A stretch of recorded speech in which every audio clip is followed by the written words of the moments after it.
एक एकांकिका स्पर्धा होती आणि त्याच्यात जी लीड करणारी होती ती आजारी पडली आणि 2 दिवसांनी ती स्पर्धा असणार होती. तर माझा एक मित्र म्हणाला की ऐक, ही संधी आहे नाटकात काम करायची, तिकडे खूप मोठे मोठे परीक्षक येणार आहेत, नेव्हर नो, तुझं काम आवडलं तर एखादी संधी मिळून जाईल. तर खूप लंबे चौडे त्या भूमिकेच्या वाट्याला आले होते डायलॉग्स.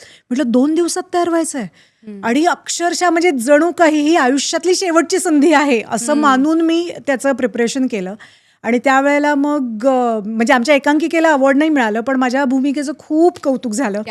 आणि तिकडे अशोक समळे होते, पुरुषोत्तम बेर्डे होते, म्हणजे ते परीक्षक म्हणूनच होते.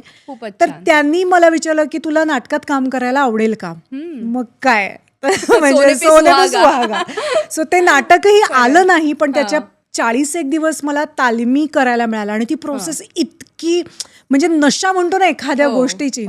आणि मग तेव्हा ठरवलं की नाही आता. मग मी घरी आले, आईला सांगितलं की आई, माझ्याकडे आता इतकं सेव्हिंग आहे की आपण एक 6 महिने आमटी भात नक्की जेवू शकतो. आणि ते माझा भाऊ शिकत होता त्यावेळेला.